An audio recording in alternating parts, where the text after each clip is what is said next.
जैसे चुनाव की तारीख नज़दीक आ रही है वैसे वैसे सभी प्रत्याशियों ने अपना चुनाव प्रचार तेज कर दिया है। इसी कड़ी में देर शाम अम्बाला लोकसभा प्रत्याशी श्रीमती बंतो कटारिया व पूर्व गृह मंत्री अनिल विज ने ताबड़तोड़ चुनाव प्रचार किया और जनता से अपील की कि आने वाली 25 मई को अपना मतदान करे।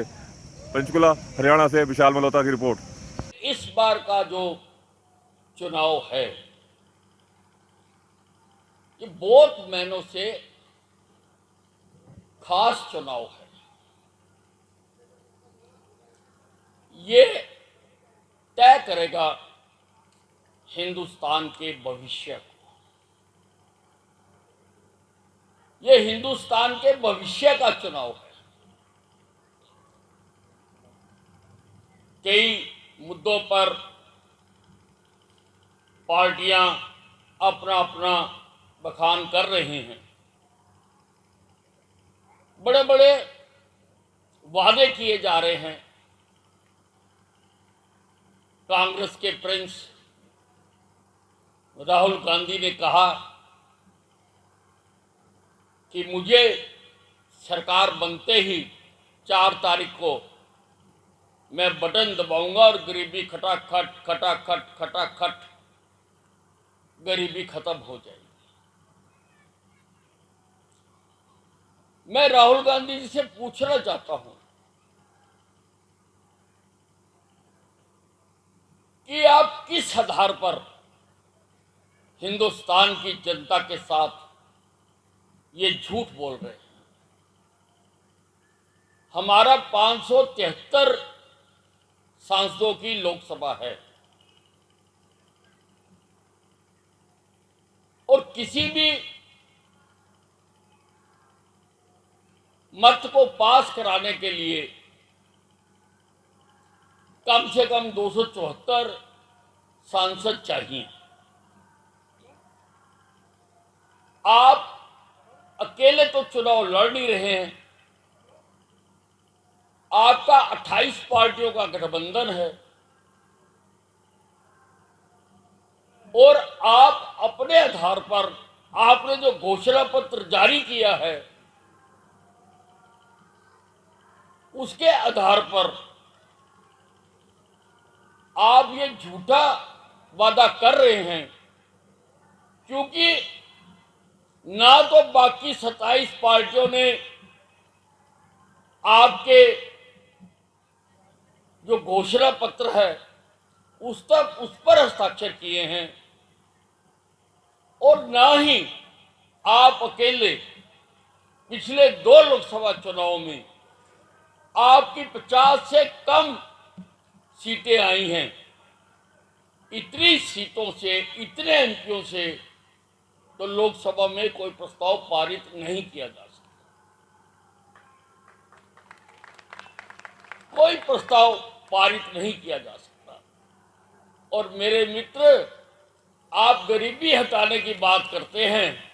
गरीबी हटाने का नारा आपकी दादी ने भी दिया था, इंदिरा गांधी ने, और कई चुनाव गरीबी हटाओ के नारे पर सरकार बनाकर वो जीतती रही। अगर वो गरीबी खत्म हो गई थी तो आप आज किस गरीबी को खत्म करना चाहते हैं? और अगर खत्म नहीं हुई थी तो झूठ बोलना क्या आपकी खानदानी रिवायत है, खानदानी आपकी सोच है? झूठ बोलकर लोगों की वोटों को हासिल करना चाहते हैं। ये चुनाव हो रहा है कि किसने क्या करके दिखाया। कोई कहता क्या है ये महत्वपूर्ण नहीं है, कोई करता क्या है ये महत्वपूर्ण है। और नरेंद्र मोदी ने करके दिखाया है। हर क्षेत्र के लिए, हर वर्ग के लिए उन्होंने कुछ न कुछ किया है, क्योंकि गरीब घर से आए, उन्होंने गरीबी देखी है कि गरीबी क्या होती है। वो सोने का चम्मच मुंह में लेकर पैदा नहीं हुए थे। उन्होंने गरीबी देखी है इसलिए उन्होंने गरीबों के लिए सबसे ज्यादा काम किया कि 2047 तक जब हिंदुस्तान अपनी आजादी की 100वीं वर्षगांठ मना रहा होगा तो हिंदुस्तान विकसित भारत बने। हिंदुस्तान में किसी ने सोचा है कि हिंदुस्तान भी विकसित भारत बने? हमारे से बाद जो देश आजाद हुए वो भी आज विकसित हो चुके। एक हिंदुस्तान को विकसित देश बनाने की बात कही तो अगर वो खून मांगेगा तो हम खून दे देंगे, अपनी जान दे देंगे, लेकिन हम चाहते हैं कि हमारा देश इन समस्याओं से बाहर निकले। पहली बार किसी प्रधानमंत्री ने कहा है कि हिंदुस्तान को विकसित राष्ट्र बनाएंगे। इसलिए ये जो चुनाव है भाइयों, ये जो चुनाव है बहनों और भाइयों, ये चुनाव इस बात का है कि जिसने इतने काम किए, जिसने इतने काम करके दिखाए, उसको उसका समर्थन करने का चुनाव है कि हाँ, जो काम करेगा हमारी वोट उसी को जाएगी। और बहनों और भाइयों, मैं अपनी बात भी करना चाहता हूं। जब ये आपका इलाका मेरे विधानसभा में शामिल हुआ था, मैंने देखा था आकर इसको, ना नाली थी, ना सड़क थी, ना बिजली थी, कुछ भी नहीं था। मैंने यहां पर सीवरेज, कोई सोच नहीं सकता कि सीवरेज की व्यवस्था करा के दी, पानी की व्यवस्था करा के दी, बिजली की व्यवस्था करा के दी। और आज चाहे टूटी फूटी हो सकती है, लेकिन सब जगह सड़कें बनवाते हैं। मैं वोट मांगने आया हूं आपके बीच में। आपने मुझे वोट देनी है कमल के फूल पर निशान मोहर लगाकर कि बंतो कटारिया जी जो यहां से भारतीय जनता पार्टी की उम्मीदवार है, आपने मुझे वोट देनी है, वो इनके खाते में चली जाएगी। जो इसको वोट दोगे वो नरेंद्र मोदी के खाते में चली जाएगी। और एक बात मैं और कहना चाहता हूं कि उस दिन घर से निकलिए, जाकर वोट डालें। हम राजनीति पे चर्चा सारा दिन करते हैं, लेकिन चुनाव वाले दिन कुछ लोग अपने दायित्व का पूरी तरह निर्वाह नहीं करते। मैं चाहता हूं कि इस बार अंबाला सारे देश को दिखा देगा कि अंबाला वालों की नजर में प्रजातंत्र का क्या महत्व है। भाषण देने की कोई बात नहीं है।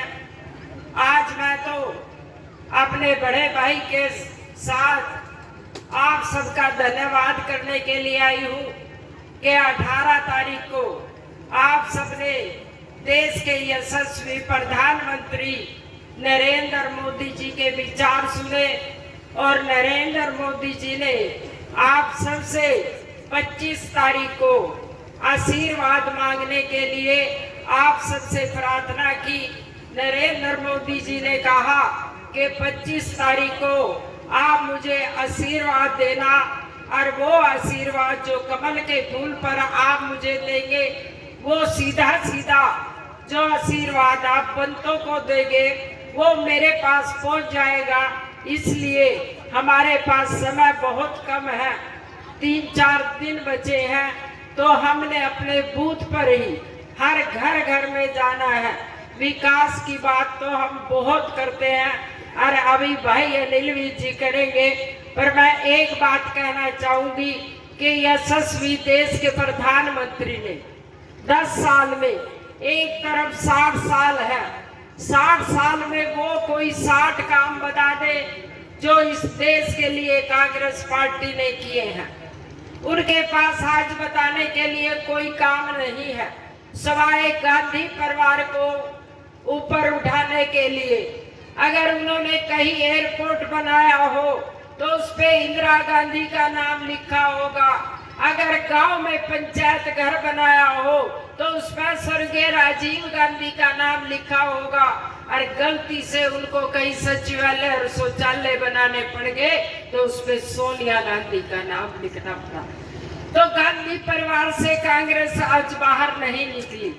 आप सबसे प्रार्थना है कि 10 साल में देश के प्रधानमंत्री नरेंद्र मोदी जी ने शौचालय से बनाना शुरू किया और देश की नई पार्लियामेंट बना दी है। ये आपकी वोट की गारंटी है। और 18 तारीख को देश के प्रधानमंत्री ने कहा कि तीसरी बार आप मुझे प्रधानमंत्री बनाते हो। मैं एक संकल्प लेता हूँ 2047 तक इस भारत को विकसित राष्ट्र बनाने के लिए, और वो भारत बनाऊंगा जो भारत हम सब ने पहले किताबों में पढ़ा था कि भारत एक सोने की चिड़िया हुआ करता था, लुटेरे आए और लूट कर ले गए। वो भारत बनाऊंगा जो भारत अखंड भी होगा, जो भारत समृद्ध भी होगा, जो भारत स्वावलंबी भी होगा।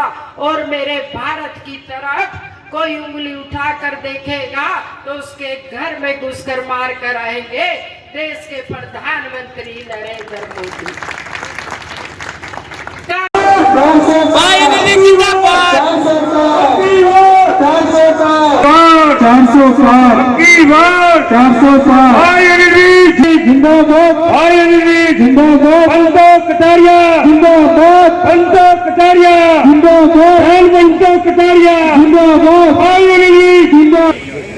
रतनलाल कटारिया जी भी 3 बार यहाँ से सांसद रहे, उनका भी जोरदार अभिनंदन, तालियां गड़गड़ाहट के साथ देंगे। और इसी के बीच में डॉक्टर भीमराव अंबेडकर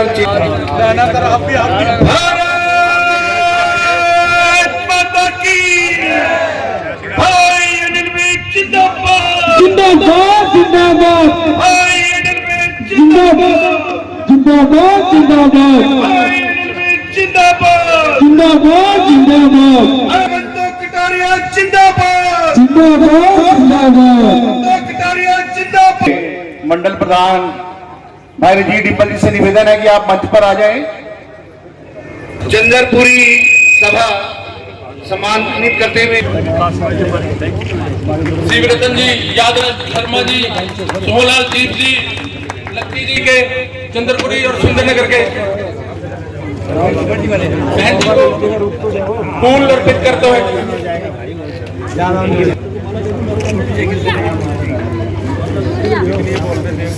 सभी साथियों का बहुत बहुत धन्यवाद। ये आपके साथी ही अभिनंदन और स्वागत कर रहे हैं। ऐसा लगेगा इसके इस माला में जो फूल है उसमें आपका भी